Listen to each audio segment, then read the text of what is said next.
This program contains content that may not be suitable for viewers under the age of 18. Viewer discretion is advised.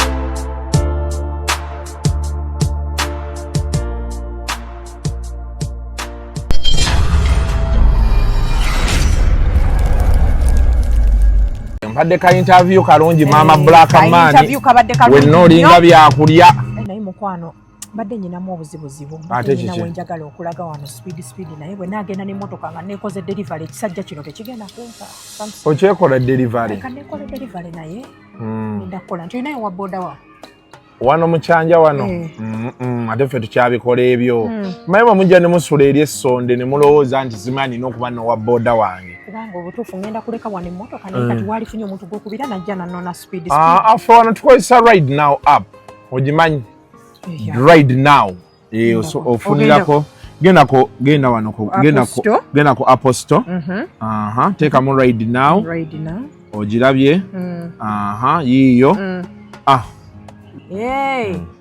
ebintu byabwe dakiika bbiri nga bangi nga bakufunye dda kati omusajja mugenda kumunyamunyamu nyamunyamu luseke nyamunyamu sawa yakwekola delivery omwana ow'obuwala nga this is nice kwetwala dakiika nga bbiri kati owa boda wo wuuno maama nga ayanguye azze mangu anti gye bayita ride now owaayo omukyalo ono nedda mukwano otuula mabega mwamanyire okugiraba oti muwereyo erumenti yiino oyambale saagala okube mutwe wansi omutwe gwe gutambuza food for the soul ansooke ngitwale ku delivery mukwano tugende boosi omutuusa bulungi oŋŋambako ng'otuuse ekyo kye bayita ride now let's ride.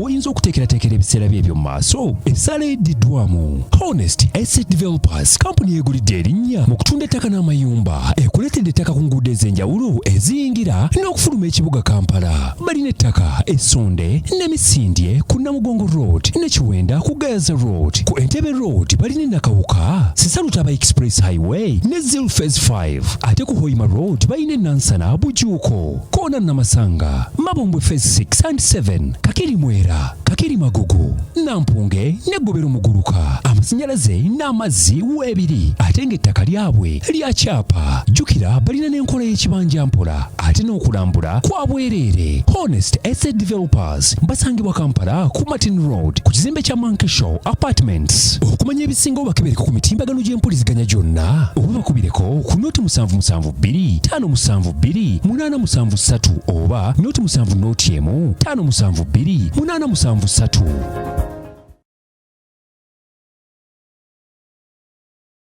Aliya luzungu kade kazungu tujikole sawa namba luzungu luzungu tugenda muza kujere kutoka ndi mbuzi ndempuno ababura babaddi abakyala wale somuyomba nyembuto katonda ya chembuto genda weji waminge yabaweereza buno bukeeke obutini singa babu mutwale bamusonseka mukamwa bwonna n'abufulumiza mu nnyindo sakibwa alina guno omuggo gwa Musa wayitista premium detergent waliwo wanagambye ebola y'akasajja kasendi kalimba bannange esendi bannange.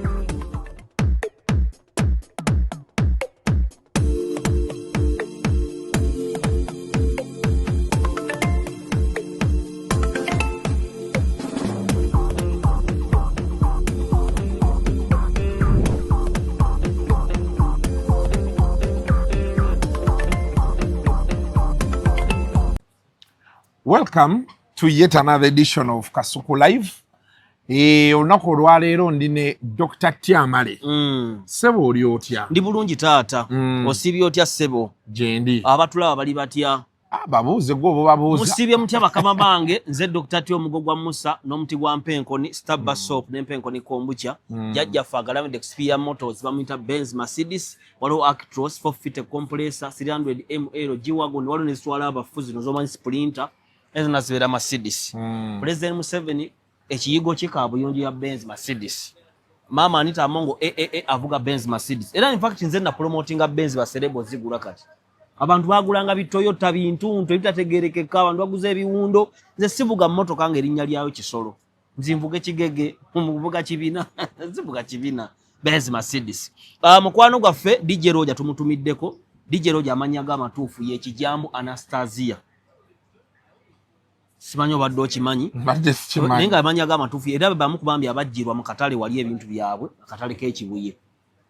Akatala kikatwe akatala akajja ebintu yajja DJ Roja tukusasiddeko nnyo ne timu yonna gy'okola nayo nakandi Veron tukulamusizaako yo mukyala asinga omutima omulungi ate akwagala nnyo Kasuku alabani Vinka no si Veron Vinka enalujja irujja ono nakandi Veron mukyala w'emukono eyo very rich woman era tusaba baawo ku birthday no akuwe Benz 700 electronic ekyo tukimaze kakati Babalanda akomawo mu ministry of presidency minister Babalanda tukulamusizaako mama w'ebusogo omupya tumwagala nnyo waliwo Dylan Mubangizi mukwano gwange weyo bwekula South naye agenda kuwebwa ekifo ekyabwa minister era webale nnyo kakati Dani omukulu abadde wano omukulu Sendi ngayogera ku nsonga ya briefly ya Dani Kimosho oli yaze mu parliament n'ekibbo ky'emyenge n'agamba guno mufu ekyakoleddwa si kibi bayinza okuba batunuulidde engeri abantu gye batwalamu gye banywamu omwenge guno ne bonooneka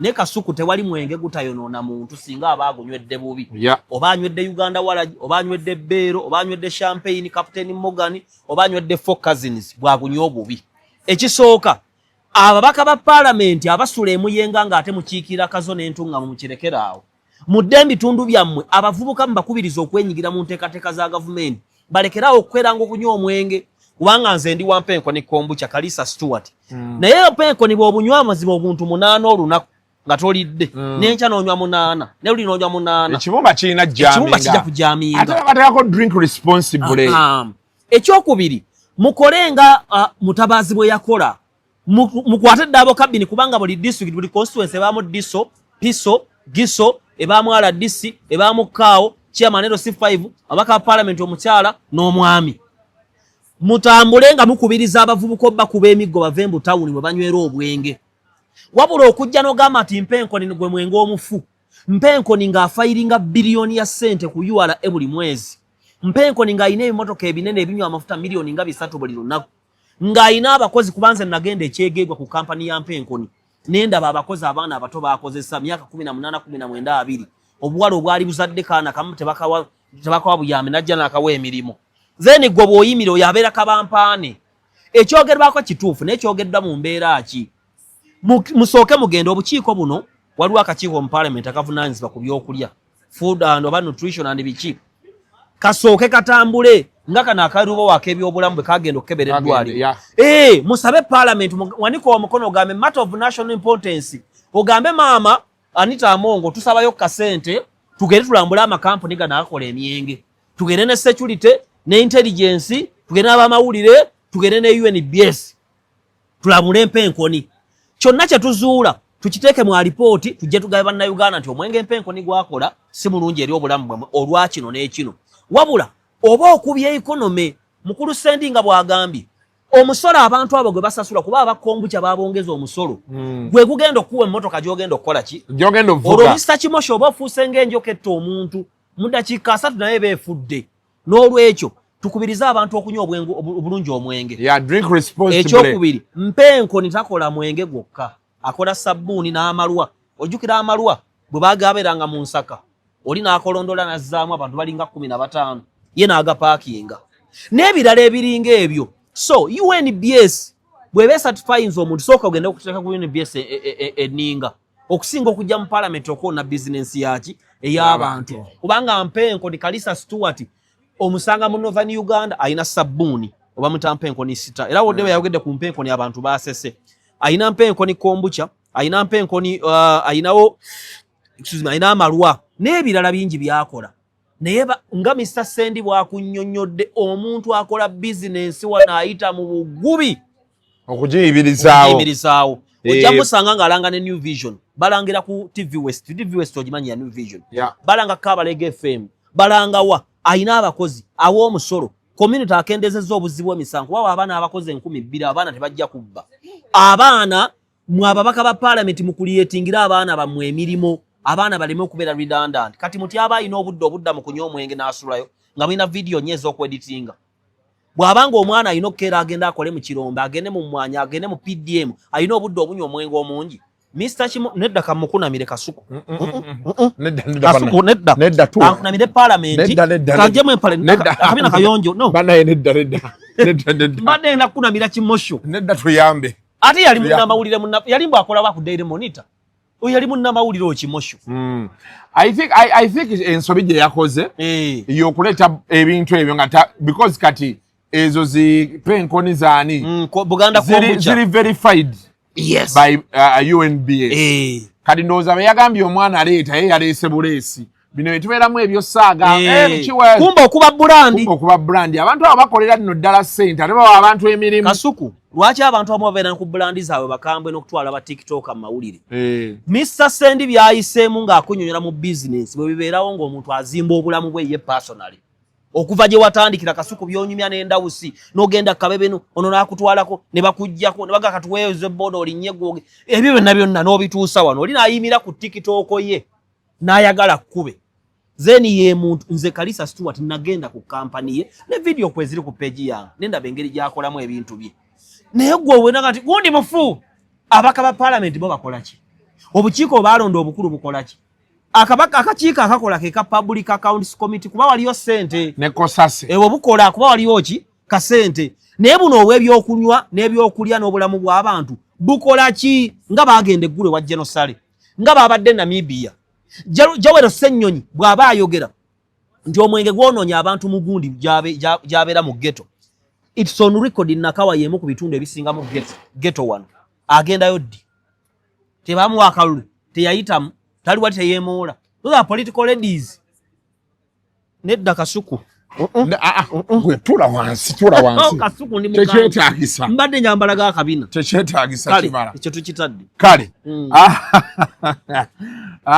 tulira show gye twakoze ne Eddie Sendi nga tu breaking that down process ya local investor yakolako amazzi aluwater n'ensuwa water bwolabira video eno batonnagira bagirinde it's a very very tedious process nti oluusi bw'oba oyagala okwogera ku investor wano naddala omunayuganda otuuka n'obaako kyoga nti kamulekeremukko katini naye ekituufu kiri nti campaign za responsible drinking zirina okweyongera abakulembeze baffe ba LC mutandike I know buli emimiro tugirina nti gyeggula ssaawa zino naye abamu tubagambe kale Friday Saturday Sunday tusobola obbaleka naye weekdays ku Monday tewali kikukeeza kunywa mwenge kubanga olaba Kasuku omubaka wa parliament nga yeegase n'abakulembeze abali mu bitundu basobola okuyitamu abantu bakimanya n'okukimanya nti okusanga mu katawuni ng'otudde mutabazi yakikola obulungi emboko neevuga abantu ne bagenda kale oli ne baba kukuta okunywa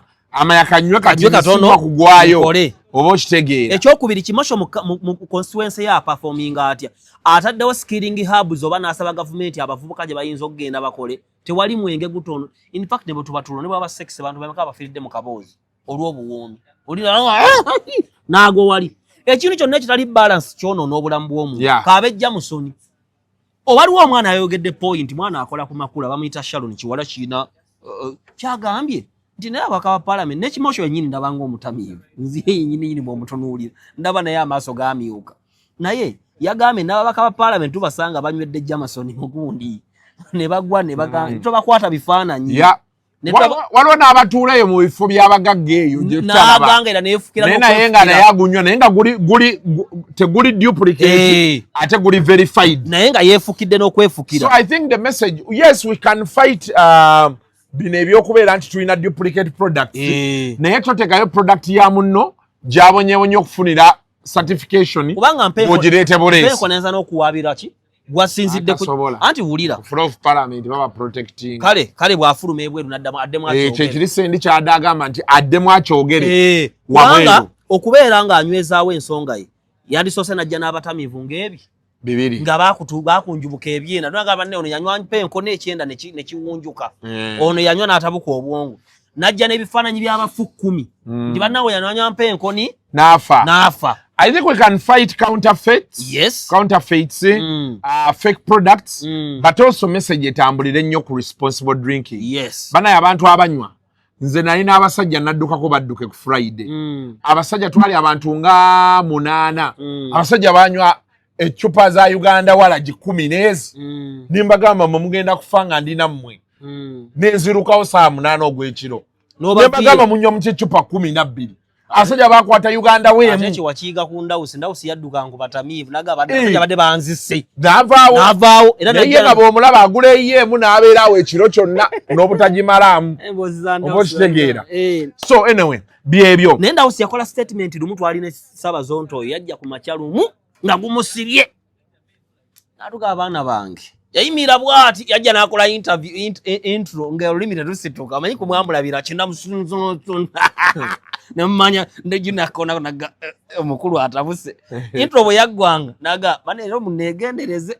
nja kuvuma omuntu nero mu yajjanga omusibe nayimuka bwa nagamba temunywanga omwenge baana bange ekyo kyokaga temunywanga omwenge so ekyo nakikwata ng'omuntu nze sinywa mwenge era Mukama mwebaza nze ndi musajja mulokole but Katonda awa omuntu eddembe okukola kyakoza atya kati kasuku awomera nnyo kawusu Beleya nesi kasegereti ka supermarket nedda sinywa sigala oba already fashion di bulala kunya segereti kale tutandike ensonga zaffe kale onakola leero wangambi Stuart mutumizeko mukulu Kalisa Stuart tuweyo obulango era agenda nakukubira essimu washe tuwa ku bulango ayina sabuni ayina ki ate atuyite n'ekyegwegwa atuyite n'ekyegwegwa abantu balage emirimu egenda maaso egikolebwa abantu bano abagundi kubanga kompita musajja ate musajja mwana nno muto gye yajaguze emyaka 29 naye muganda wange ayimiridde mu kampa nti abakombu kyagenda okujja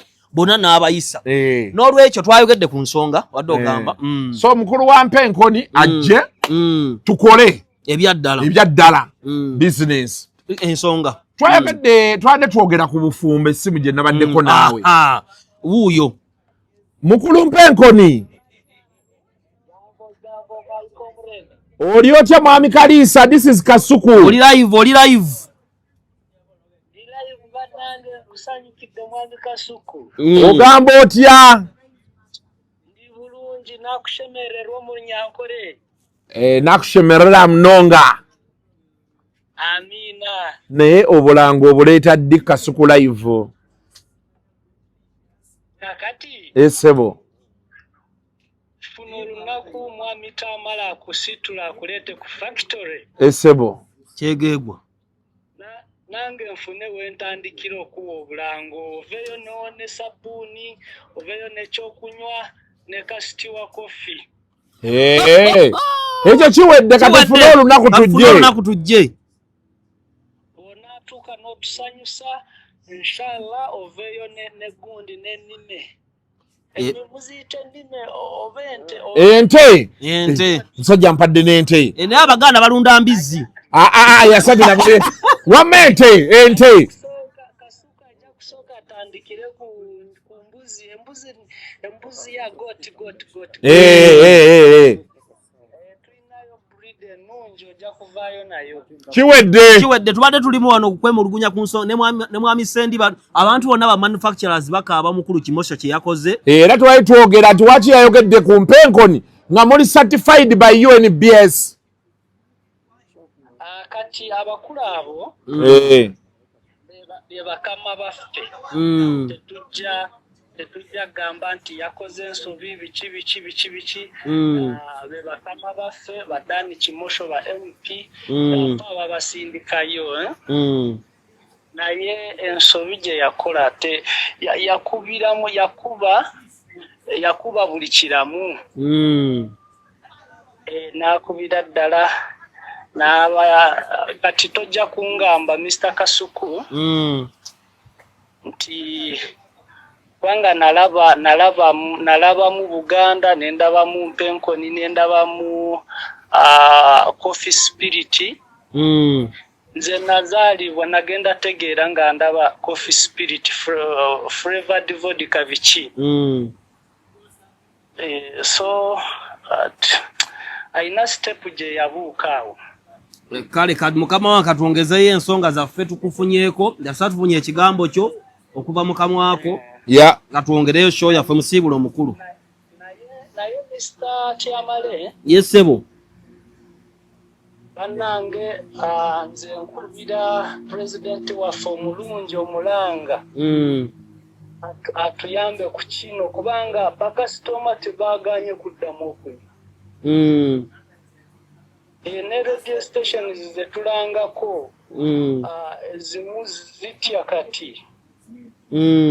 N'ensonga endala kati mulimu products ze batatwala mu parliamenti naye kati bali mu kukozesa omukisa ogwo nga bagenda ku radio station ze bagamba awulaba product eyaffe tebagitwala mu parliamenti ekitegeeza ntuufu ekitegeeza ntuufu naye nga baabasajja oba Dani Kimosho ya generalizinga kombucha zonna oba emyenge yonna katale n'agamba nti nafunyeeyo zino so kati zino ezataafuna kati ate nazo zitandise tukuba mu ngeri eyo. Kale kibadde bwe kitu soka tujeko wali enkuba etabuse kati soka tuwumulemu tukomewo mpadde ka interview kalungi mama Black Man interview kabadde kalungi wenno linga byakulya naye mukwano badde nyinamu obuzibuzibu nyina wenjagala okulaga wano speed naye bwe nagenda n'emmotoka nga nekoze delivery ekisajja kino tekigenda kumpa okyekola delivery kanekola delivery naye ndakola nti naye wa boda wa wano mukyanja wano ate ffe tukyabikola ebyo maye mujja ne musula eri essonde ne mulowooza nti zimanyi n'okuba nowa boda wange kubanga obutuufu ngenda kuleka wano emmotoka naye kati waalifunye omuntu gwokubira najja nanona speed affe wano tukozesa ride now app ogimanyi ride now ofunirako genda wano genda ku Apple Store teekamu ride now ogirabye yiiyo ebintu byabwe dakiika bbiri nga bangi nga bakufunye dda kati omusajja mugenda munyamunyamu luseke nyamunyam sawa yakwekola delivery omwana ow'obuwala nga this is nice wetwala dakiika nga bbiri kati owa bodawo wuuno maama nga ayanguye azze mangu anti eyo gye bayita ride now owaayo omukyalo ono nedda mukwano otuula mabega mwamanyira okugiraba oti muwereyo erumenti yiino oyambale saagala okube mutwe wansi omutwe gwe gutambuza food for the soul ansooke ngitwale ku delivery mukwano tugende boosi omutuusa bulungi eyo ngambako ng'otuuse ekyo kye bayita ride now let's ride.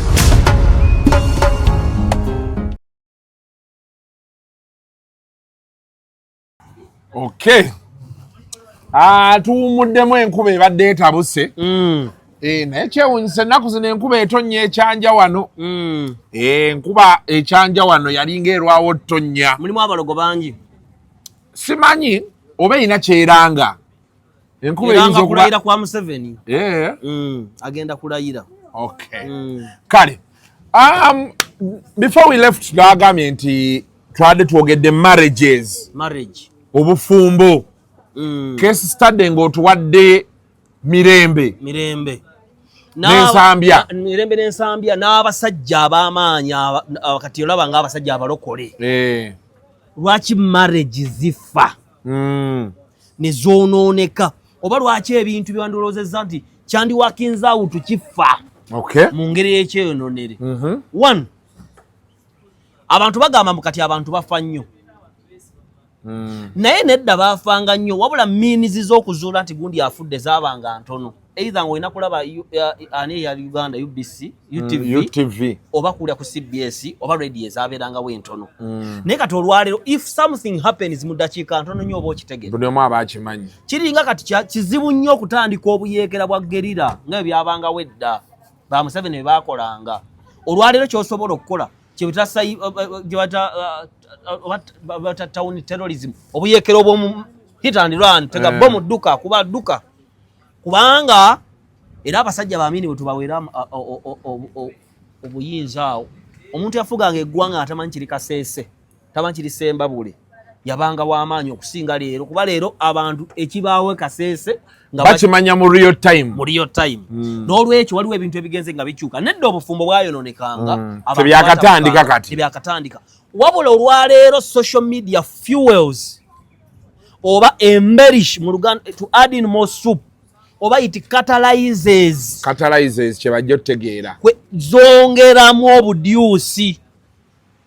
Jukira ate nga abantu b'oku social media buli muntu aliko mugezi, buli muntu aliko ali perfect, buli muntu aliko amanyi era buli muntu aliko alowoozebwa. Kasuku waliwo abalowooza nti wali bikaabya. Kasuku waliwo abalowooza nti oli perfect 100%. Kasuku waliwo abalowooza nti ku account wenako billionaires 2. Kati bw'ofuna ekizibu baseka nnyo, beewuunya nnyo, balumwa, buli kye bakola bakikolera mu nnyo. Mirembe Beddings twamulaba n'ensambya furniture. Relationship z'abantu abasinkanye ku mitimbagano ebiseera ebisinga zibanga sexy w'abantu abagenda ku tours and travel. Abeera wa vibe osokwa n'omuntu n'afuna n'olubuto bano beesanga ku mutimbagano yonna ogenda okubalaba okubamanya. It's because of branding business wise. Ebirala ebire mabega waabwe sijja kukola kisibimanyi. Nina balabira ku mitimbagano nsambya dakika 2 bagenze balubago baluddawa empeta tuzirabi yensobi yasooka okukolebwako kubanga ku mitimbagano tebawasaako.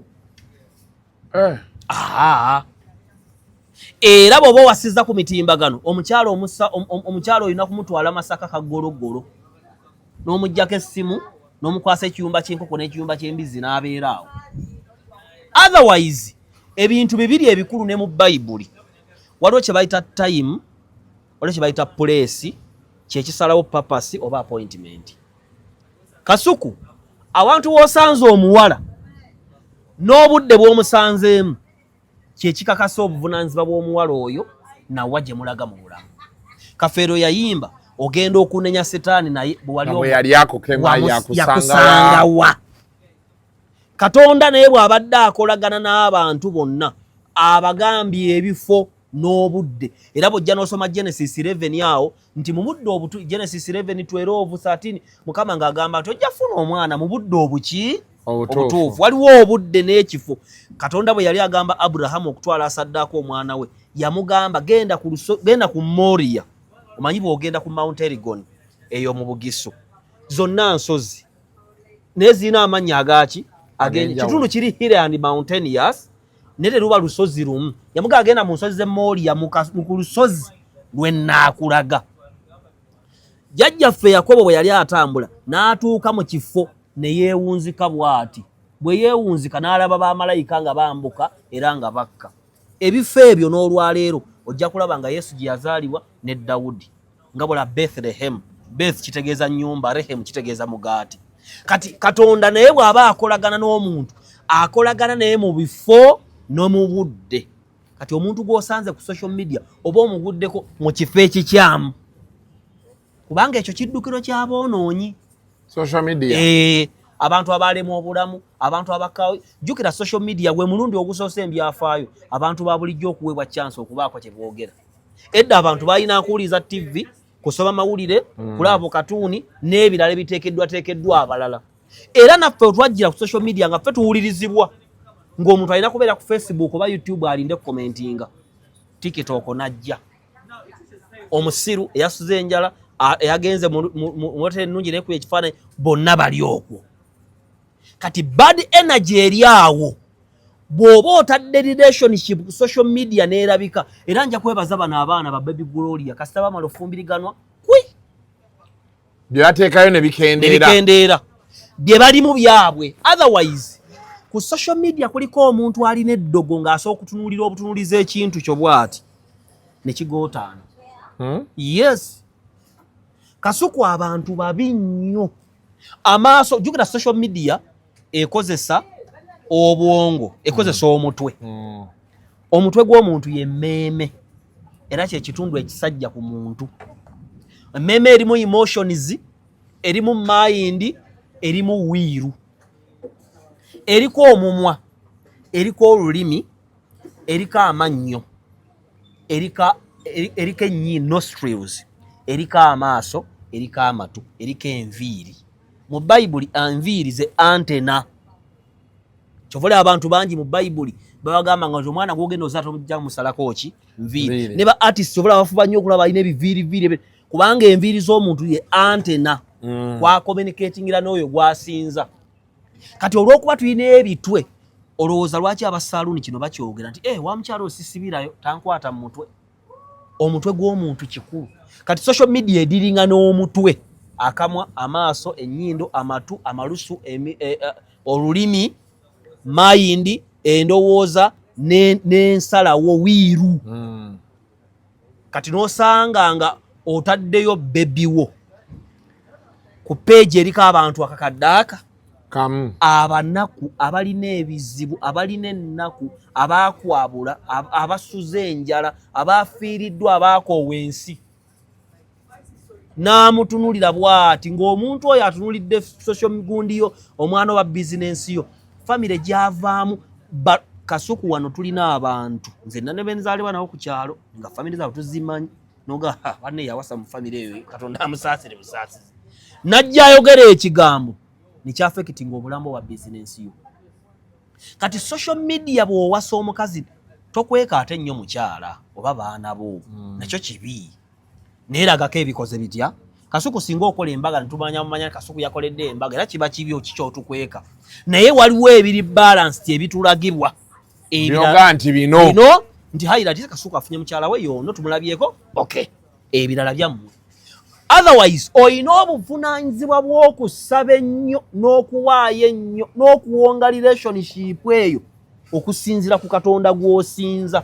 Bw'obeera mulogo oyina okuloga ennyo, bw'obeera musabi olina okusaba ennyo. Otherwise ebiba bitunuulidde ekintu ky'okola ekyo ky'ova olaba nti abasajja ba Katonda abatuufu abeera ku kituuti ng'eri waliyo abantu ng'ana abali mu kusaba n'okwegayirira.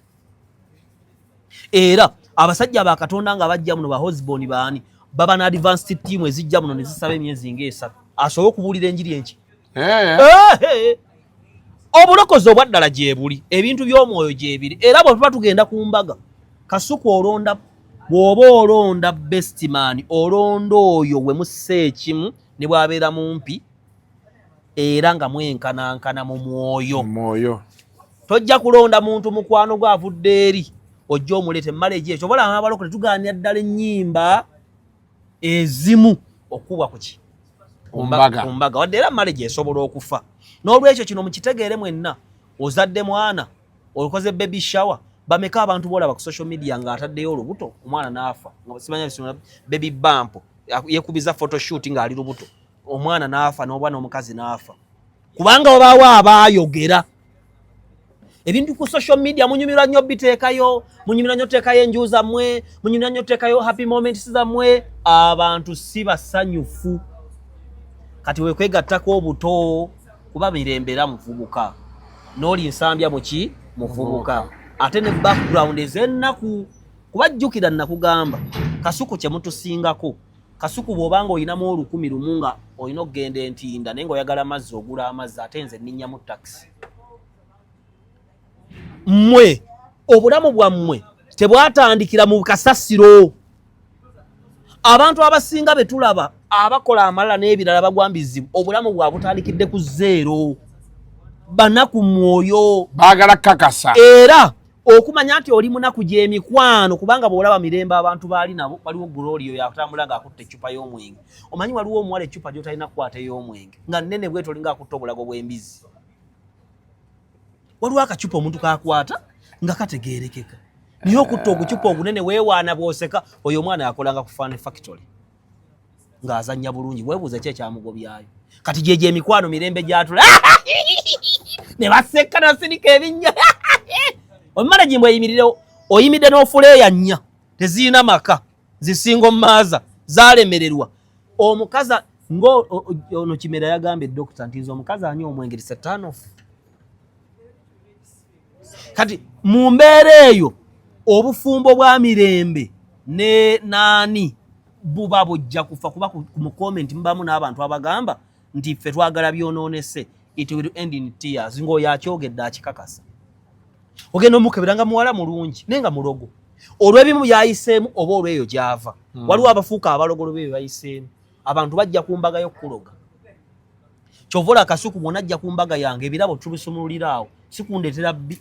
Olese ekirabo kinyirira bulungi kumbe munda mulimu omuwumbo gw'obusa. No. Ebirabo mubisumululira awo. Abantu baloga. Ensi ndogo nnyo. Ensimbi nnyo. Era mwegendereze n'ababuuliriza kyovola banze bwe nali nzimba audience yange. Abanaku nabakomya kusimba. Na mu bizonto. Bizonto bino binyuma nedda. Olwalero omuntu gwenkola naye anjagala andaba agatta ku bulamu bwange. Kubanga abantu abanaku aboolaba mbunina following abantu 2 banaku banno. Basiru banno. Bagwagwa banno. Kubanga magnet esika ki? Magnet.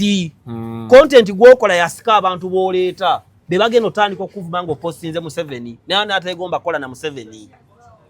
Kati marriage bazikowa. Bako ebintu ebirungi. Bako ebintu ebigenda mu maaso. Kyokka naffe ne tujja tubeeramu amaalo ge kati jjo natadde aka video nga nine genocide. Mu bungi bwe nnina n'ebifaananyi bye nnina nenga ndenda kati kanteekeyo aka video. Nenna kataddeyo nga nenywezeza spiritual. Kubanga nzo ndabanga omulalu ne ndi musajja mulokole ayina ekkanisa eriggumite asaba ate nna n'ebirala byenkola dipule mu Bible ebinyweza nenja Kyagulanyi nga tasobola kunnumba. Kubanga abo abasajja nabo balogo. Omuntu wajja n'alimbira eggwanga bw'agenda difuga naye ng'agenda odifuga saati mugirigi ensi nekkiriza bwe baamala okulonda Kyagulanyi omulaba mu malaalo geewaabwe ekyo pulezidenti waffe lwaki alabikira mu malaalo bulenize mmonke bwongo bwa nkima. So Kasuku twegendereze obulamu engeri gye butubutambuzaamu. Omanyi lwaki baserebu batuuka ekiseera n'abula obufumbo? Kasuku era kino kanji kugambe waliwo abakazi kati ng'enkumi ezi abakolerako masturbation. Ani ugwe. That's why you see people's lives zituuka ne zikyankalana mudda. Olaba nga ono Didi producer Didi. Nalabako ne producer ebiseera ebyo yali agamba yali aproducingira Peter Miles yayonooneka. Abayimbi lwaki badda ne bakaaba. Abantu we act as sexual imaginations. Kasuku omuntu abeerawo ng'akwegomba ng'akufuula na bbaawe mu birowoozo. Nga ndaba mmulya. Akulaba omulya. Era nga baba akola masturbation tugeza akutta omunwe gw'ettooke alaba Kasuku. Bakubanga size si yeeyo. Size si yeemu n'ey'ettooke naye ng'alaba ani? Waliwo omuntu atuna Winnie Nwagi n'amwakako. Kati Winnie Nwagi n'atambula mu kkubo ng'alina abasajja 10,000 ngezi. Abamwebakako imaginary. Ogenda okulaba obulamu bwo obutaffaali obukola obulamu bwo buli mu kugootaana. Kumbe people olaba nga amayengo g'essimu osobola galaba wano. Tosobola galaba. Naye tukkiriza nti essimu eno oba radio oba TV gatambula. Kitegeeza obulamu bw'omwoyo bwa mayengo ebigambo ne emotions n'ebikolwa ebitali we tuli bijja ne bizisinkana. Abantu basobola okukolimira omwanawo, basobola okukolimira emmotoka yo, basobola okukolimira bizinensi yo, basobola okukolimira obulamu bwo. Nze nsomedde ku State House mbadde nakasero okuva 2011. Muzeyi tumu meetinga, genocide mu meetinga bifaananyi bimeka byolaba. Njagala oli ayo alowooza oba nasiraano oba kimu naye nga tamanyi bulamu bwange bukola ki. Kuba ne mube tukola nabo bennyini. Baba babi. Nti atoteke relationship ku social media. Oli ayinza n'okugenda mu ssabo n'akunama n'ateekawo ekifaananyi kyo n'akikunama n'afukira essimu ye. Nga mirembe bedding zinensambi abali kuno. Nga muwala mulungi, muto, naye nga mulogo, nyina mulogo, ewawe balogo. N'agamba tejja kuwangaala. N'ajjamu engoye, n'afukira essimu. N'agamba ngiroze n'agizza wali myezi 2 mutandika okwekuba. Kati ogamba ebintu ebirimu eddogo. Ati tewali eddogo pitirivu kubanga baabiteeka ku social media. Abantu ne babyogererako amaluso amaaso amatu emotions ziwiru biki ne bibigendako.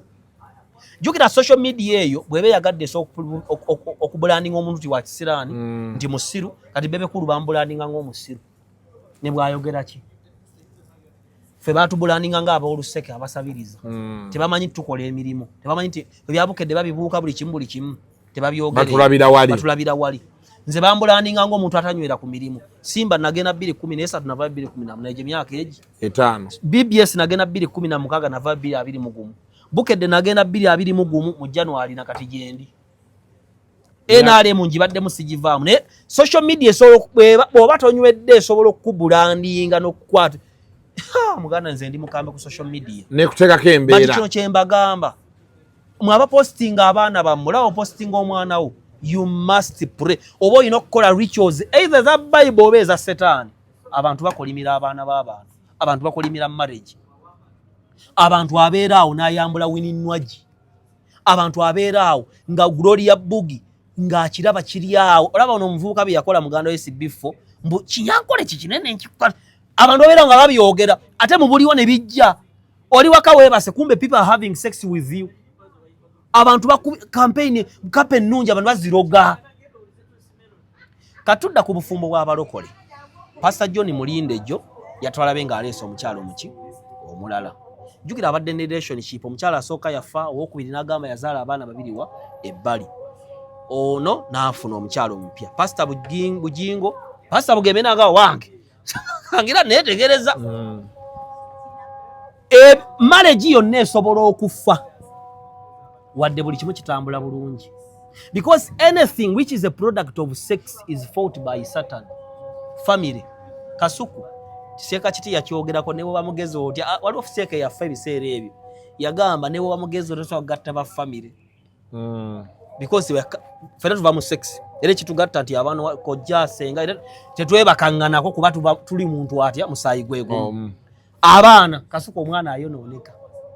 Oba oli mukambwe neyo bagaba mutwale wa jeno kyo mukambwe ewanalweiso navaayo n'atoloka nadduka nayo nooneka n'omwegayira noga katwogere nagataata nja kukola byenjagala ne marriage esobola okufa. Anything that is born out of sex Setaani akirwanyisa. Wabula waliwo naffe bye tulina okukola ng'abantu okuminimizinga gap eriwo mu kwonooneka. Ab'ensimba buulidde mulekeraawo okupostinga buli kintu kye mulaba ku social media. Hamu mulaba muzeyi mulaba nkola ne genosale nkola na bintu bitono nnyo byenteeka ku mitimbagano. Omuntu either alowooze nti nasiraano bannalemererwa naye ng'obulamu bwange bugenda mu maaso kubanga abawoota pipe baziteeka ku ngulu. Wano we tuli wayinza okuba wansi nga waliwo omudumu gw'amazzi omunene guddusa amazzi omudumu gwayabika ku nkulungo y'emulago ng'ekyaliwo buli muntu yatya. Nali ngenda kusimba ku makya ng'amazzi gafuwa mu bbanga amanene bwe galina diameter bweti naye ng'amazzi gayitawa wansi. Muyiga obulamu bwammwe butambuliza under the ground. Obulamu don't expose your lives. Katudda ku balokole. Abalokole tubuulira obulimba kubanga Kasuku amazima ebitundu 98 ku 100 beera bulimba 100%. Nange musumba Saala wadde mukyala afaayo mukyala wa maanyi mu Katonda alina byatangambye ku marriage kyokka atammanja omukyala. One, abantu abalokoka beefuula ba Katonda ne beerabira obulamu bwe mabega mu bayise. Kyokka ate nga Proverbs akugani Katonda ng'onaakolagana naye sooka otereeze biwayitamuwa emabega. One, ekkanisa etubuulira enjiri ey'okubeera abasajja basimbu oba abasajja abali wiiki. Yesu yagamba nti mwagale bakazi bammwe n'abaami vice versa mwagalane nga Yesu nze bwe nayagala ekkanisa. Kakati Kasuku oyagala bakwagale mu ngeri gy'oyagala oyagalibwemu. Waliwo omuntu atayagala byakumutijjirako nga ye engeri gy'ayagala ayagalibwemu. Kati abakazi tubaagala mu ngeri gye baagala baagalibwemu olw'ekikula kyabwe kubanga abakazi balina ekikula ekiri universal nga mu nsi yonna byebimu ebibagatta. Waliwo ebikula ebiri tribal oba kalicho nga byanjawulo nti Omuganda omuyisa bwoti, Omukyoli omwagala bwoti, Omukalamojjo omwagala bwoti. Ebyo n'abalokole tukola ki? Tetubimanyi. Enjiri ebuulirwa mu kkanisa ti abo obeera ewaka omukazi muwolezeeko ebintu tewaleeta mukozi. Kino nkibabuulira wano nga ntya Katonda. Omukazi lwali kulaba ng'omuwolezaako ebintu omusituliddeko omwana omuyambako ewaka olwo ofuuse mukazi munne ng'akulinnyako. That's why amaka g'abalokole mangi abakazi be bali waggulu. Kubanga ekkanisa etusomesa kubeera basimpu abantu abangu. Weebuuze bajjajjaffe baawangazanga batya amaka. Omwana akawa bajjajja atudde nawuliriza lwedi paka lw'onaamala okwoza ebintu bino ojja n'okola ki? N'omusitula. Kubanga bw'onaamusitula omukazi agenda kukulaba ng'omunafu. Bano abakazi balina obutonde bwabwe. Agenda kukulaba nga weewe. Omukazi tomukubira simu buli nnaku mugamba nti bebi nkomawo.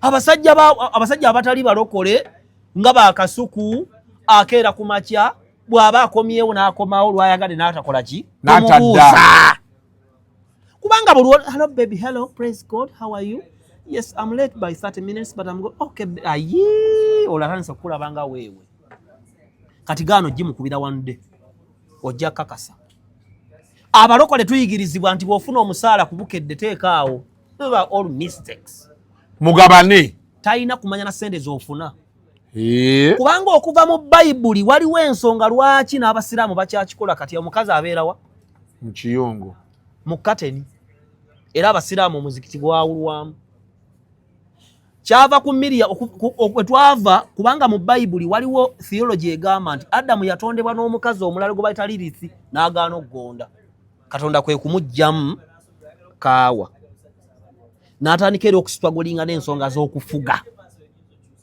omusajja ateekeddwa okufuga ewaka ebikolebwa abalokole batugamba tukole mu kyaki oluusi abamu bo bakitaputa bubi waliwo batugamba nga bituufu nga birungi nga si bituufu okubuulira omukazi sente z'ofuna kirungi naye si kituufu agenda kukumanyiira kuba oluusi oyinza ozifuna ng'akusinga n'okusinga abasajja boogera sente ze bafuna baaba abasajja abalokole anti kati omukazi amanya tewali divorce ne munaagenda wa yasalawo mwawukana oba temwawukana n'omukazi n'amanya tolina mukazi kasita omukazi amanya tolinayo omukazi mulala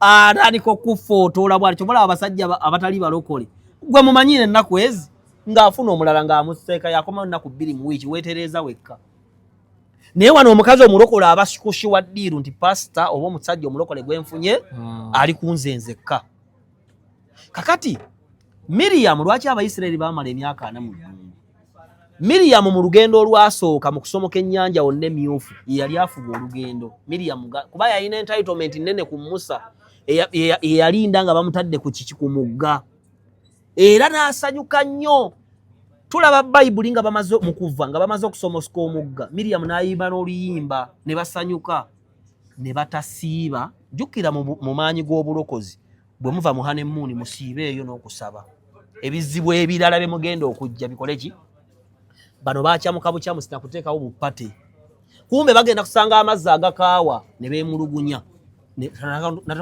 babulizawa naye Miriyamu nakajanja kyovola ebyawandiikibwa byonna bikweka omukazi bimussaamu ekitiibwa naye akwekebwa nti Yesu yaliisa abantu 15,000 obutabala bakazi naki n'abaana era omukasajja yakirizibwa okukola divorce omukazi tayogerwako lwaki nti buli omukazi asobola okukola bulungi ekintu ne balance ebula mu bbo ne bwe guba mukwano gubasumbuwa kagube mwenge kasuku olina byetasobola kukola ng'onyweddemu naye omukazi ateekemu ecupezi ojja kumuwulira balance mu bbo ebula omukwano guba malamu okukaaba kunyiga kuba malamu bw'onyumizaako mukazi wo nti Dr. T yantama yakoze kino naye nkola naye ye mukazi waganja mulumba enkya balance mu bbo ekola ki kati ne tujja tutrainingibwa okubeera ba simplistic men abakazi ne batudda waggulu mu maka ekyokubiri bano abakazi betulaba abamu boofuleeyo abamu ba ox convict bakola dde ebikolobero agenda okulaba ayingidde emyaka 28 ng'omusanga wa Pastor Tom nga yeewombeese nakusanga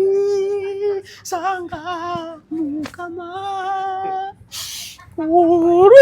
n'akaaba mwawo noga ntutto w'omwoyo kumbe mikisa gyamugwako anoonya gwatomeza nga babakuba embaga enkya ne ex convict ayina tatweza emwoyo awe yali yakuba gundi n'ateekawo akabonero k'omusaalaba kumbe waliwo ekifaananyi kya Bruno K yamukwabulako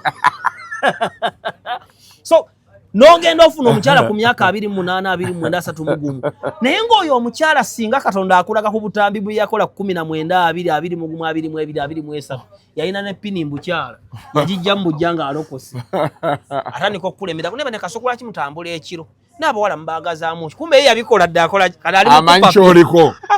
ali mu kupapia ebyo n'abalokole tukola ki temubitunuulira waliwo ekivubuka kya Nuupu kyabuuza lwaki Pastor Mulinde wafunye mukazi Munyarwanda tolowooza nti eyo Prayer Mountain bagenda gikutwalako Naga nti obadde nga ndi government eno emanyi okutega abantu abanyarwanda abalina business n'ettaka eddene n'ebyobugagga. Kivubuka kya Nuupu ekikola ki? Sometimes fools are right. One, bw'obanga omukazi yasooka yakuvaako owokubiri n'azaala abaana ebbali n'ofuna omunyarwanda myaka 28 yagenda kuzaala 6 wa. Kubanga mu butonde bwaffe ng'ekkanisa tesomesa how to do sex and romance. Fe tusoma Bayibuli kwagala Katonda, kusaba, kusiiba. Naye abakazi mulimo naddala ng'ofunye omwana omuto. Okwagala Doreen oyo gw'olaba oteekeddwa okuba n'amaanyi mu luutu 8 ate ng'akyakutunulidde bw'ati. Obwo obudde musumba abulina? Tabulina.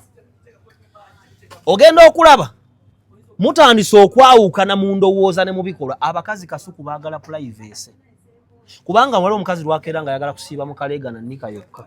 Naye waka waliwo abaana b'oweerera, waliwo muganda wo, waliwo akuba ennanga ku kyaki n'ebirala. Ebyo ne bimutama. Abakazi boolaba bali dramatic. Ayagala lumu okomewo omukubire essimu hello baby jangu nnoneko wano mu parking nga weetegesa agenda okutuuka n'omusindika mu luggi lw'emabega bo n'omwambula quick dakika 10 n'ezi. Naga oh my god ne banna what did you tell me banna bye baagala omulokola pastor luyingira gate waliwo asikali waliwo abakumi waliwo abazaayi n'ebizi waliwo ab'okusabira balingana mukasa ina polevese ye. Abakazi abamu nga temunazaala mwana ayagala mwegaddangire mu gadeniza mmwe emisana tuku. Abaana kubanga abawala bano betuwasa gye baava tebaava mu ddungu Sahara watabadde muntu oba tewabajja mu factory nti yali mupya babako n'obulamu bakoze batya. Waliwo omwana gw'owasa nga mu myaka 21 gwali musege ogukudda waggulu muganda ne gugenda kuvuga eddakiika 3 n'ogabuga nkooyi kano omusange wa pastor Fanalu noga afunye Bikira Maria kumba ofunye nankerekejje ayina sexual experience ya myaka 15 okusinga gwe abikula Bible gwe toyina wooli waliwo abantu abeeyira omubisi kuno nebe kunagukomba lwakuwayo gati nagamba yafa kubamba kati nga bamutya baba bakyafu omibakolo gati abamu amata obamu olunyonyi omuntu omibakolo gati n'afiirawo. Waliwo abantu kati abakazi kankulaga bali dramatic owasa omukazi myaka 25-26 baagala nnyo kye bayita okuvuga nti mwina gye mugenda to drive going nowhere. Nti omukazi ku lwokutaano ng'olwo nkulaga oyina ekkanisa oyina obuvunaanyizibwa kyokka n'ono gw'owasizza tomututte nga kikulu.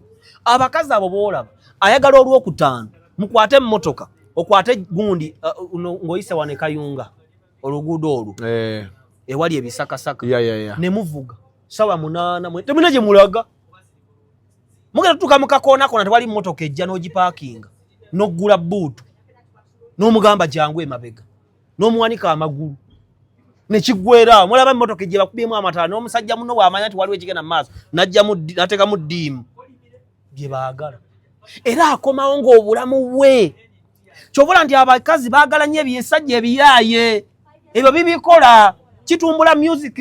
Abakazi waliwo batuuka ng'ayagala music akuba mu mmotoka ng'ali bwereere ng'awanisa amagulu ku dashboard ali ne bbaawe ebyo abasumba tebakola ki naye ng'ate owasizza omuwala omuto nga ebyo byakyayagala.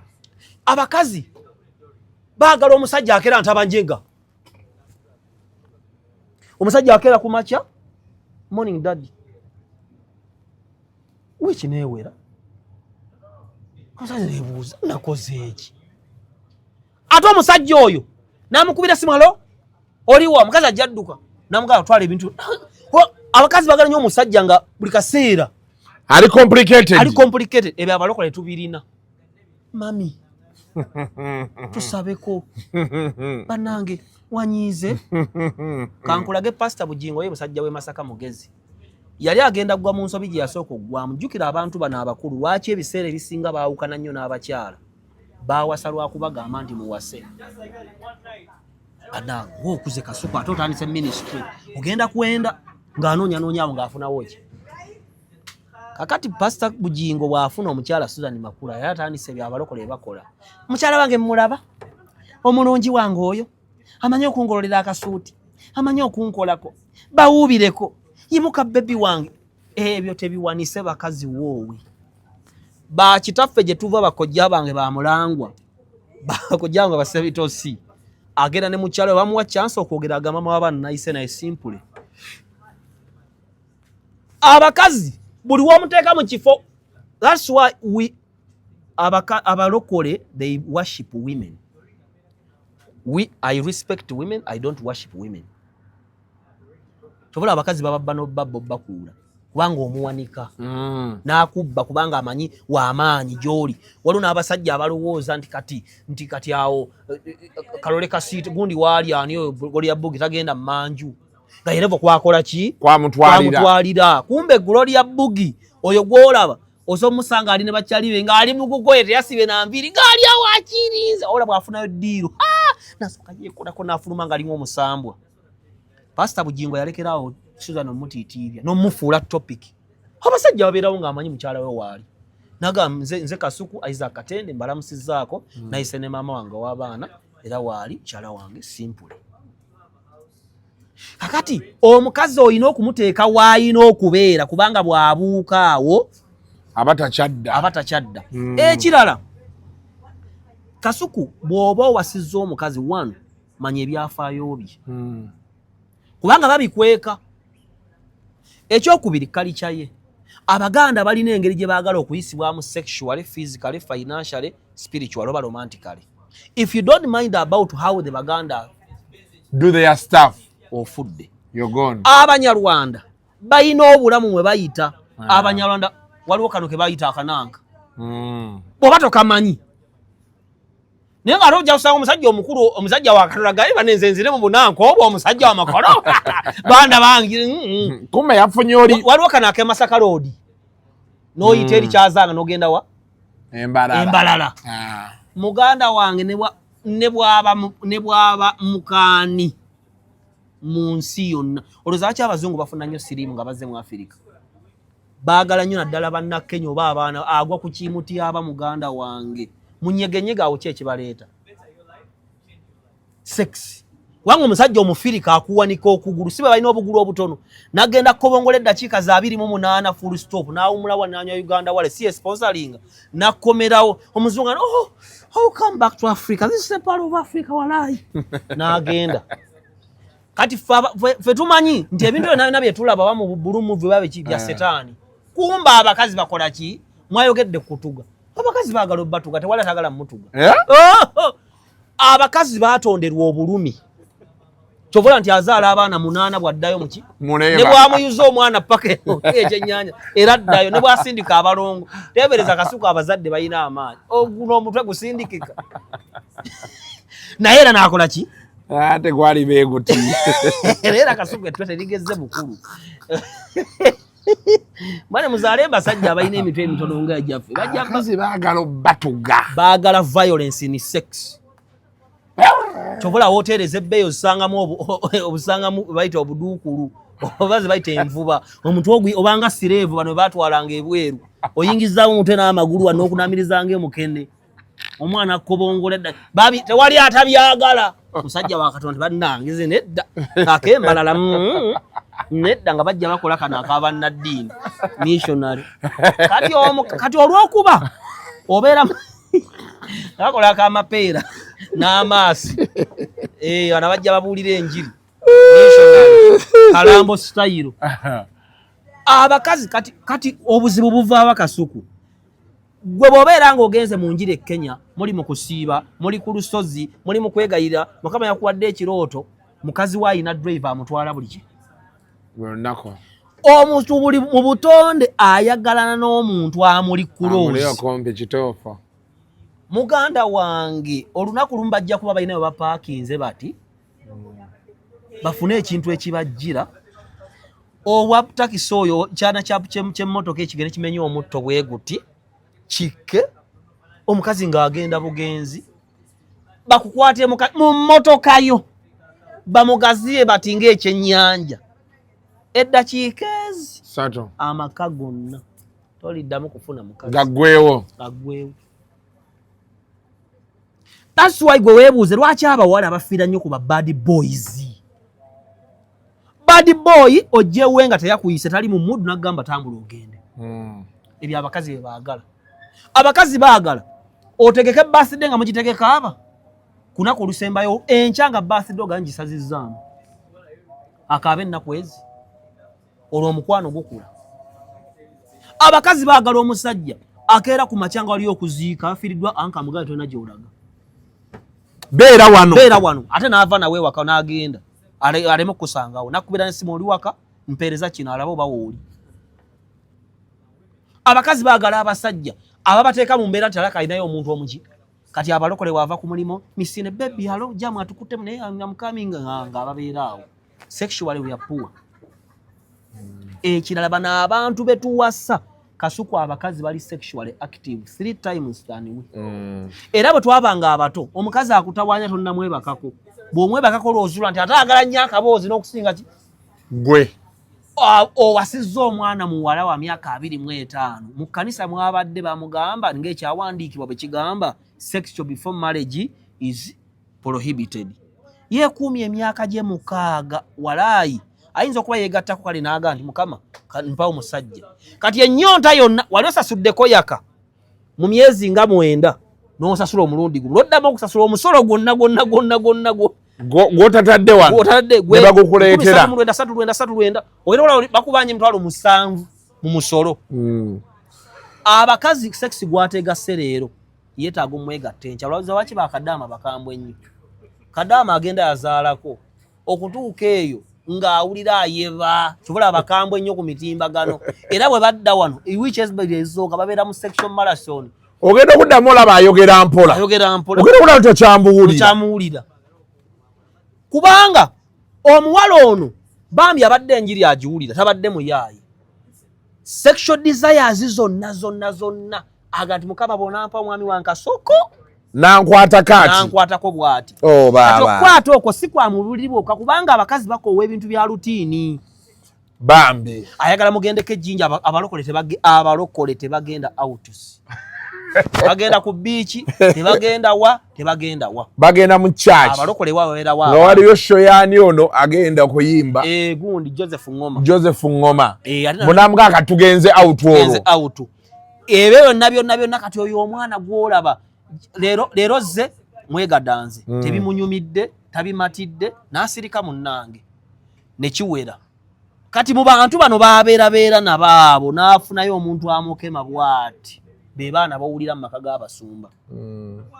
Abakazi kati olaba mukyala Dolini awaali oyo Dolini olina omuwa obudde byonna byayiseemu nga talina musajja aterese kulya obusungu bw'akaboozi tobumanyi. Oyo Dolini olina otuula wansi okusooka omusoma naye alinga ssomo nti wemba nayagala omuwala oyo nina omuwa obudde kubanga embwa egenda mukugwirako etalina byakkola emukuweera olunaku olwo kasuku so n'olwekyo marriage zaffe tuteekeddwa abalokole buli kimu ekijja pasa Kiganda yagamba ebiseera ebyo nti bannange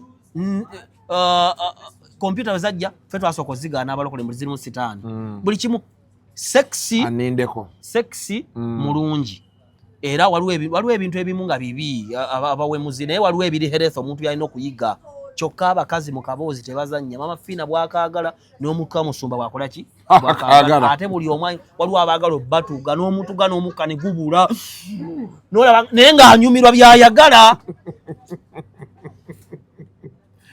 Waliwo abakazi nga wadde omuwasa naye nga yanyumirwa obutiiti bwe olumulaba nti jamu lusifu oyo yagala obuki obutiiti bwe abalala ka G-string ayagala kabajjiramu bwe n'otandika Katonda tabyabuuza Katonda yabikugambira wa. Waliwo abalala nga bw'onaamubuuza obutuufu wayogera ku G-sport omukazi ayinza okutya okukugamba naye nga G-sport yo togimanyi naganze baby nkubuulire n'onsanga mu kiyungu ne kiggwera awo nze obulamu bwange oba ommaze ng'ebyo abazungu bikola ki naye kati wane ewaffe embeera mukazi asiibye mu ggomesi ayinamu afupeti n'ekipale munda ogenda okukolao olinga abikula semateeka papulanga 2 naye abazungu abeera munda nakaki naye tojja bibeeramu nga waka waliwo abantu kituufu kati Kasuku nze nafuna omukisa G-Sport yonji manyi Jako ngoli musiyazi G-Sport yo muntu ojimala ocha abantu bona temuddamu tugati Pastor Kayanja yansiyaze tubikoye buli mwaka Pastor Kayanja yansiyaze abasiyagira ku kituuti bwobaga nti musiyazi n'omwekengera bwakuyita mu kasenge kola ki dukawo Kasuku abantu wabala nange nakoye embozi Kayanja yandidde ekiratambula nakagirita mu nsawo bakambe bwakuyita ebbali ng'okola ki mwaka ku mwaka tuli ku kintu kyekimu yandiyebula oba nayetako wa kooti bulero yamuyita leero wadde eri abantu abamu baamala owangula emisango ate abateekeko emisango muntu bamusibeko emyaka 2 naye endowooza oba kiki simanyi abaleka bulesaawo bannange omuntu yenna temuddamu tuga nti Pastor Kayanja yansiyaze emboozi za Kayanja bw'oba olina obujulizi buteekewo genda ku kyaki saba fuluma tambula kola ki genda nti ate yampita mulimba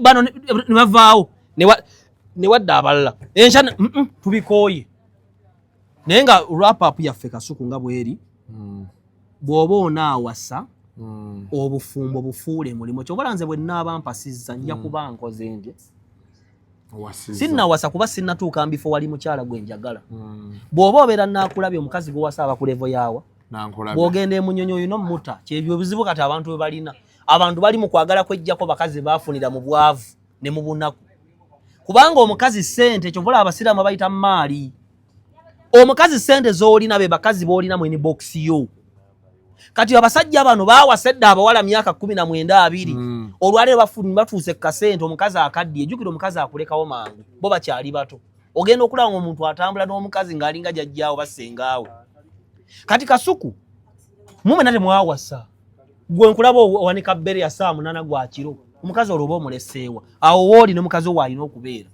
ne just mwafuna abantu babakuumira waka baleme okubbawo ebintu. I don't think whether Kasuku you married. You must be at home. Tweyanza nnyo jjako ebintu ono byatandise okwogera ebyekisiro bye. The views expressed on Kasuku Live do not reflect those of the hosts, producers, or management. They are solely of individuals providing them and do not represent or reflect the official policy or position of this YouTube channel.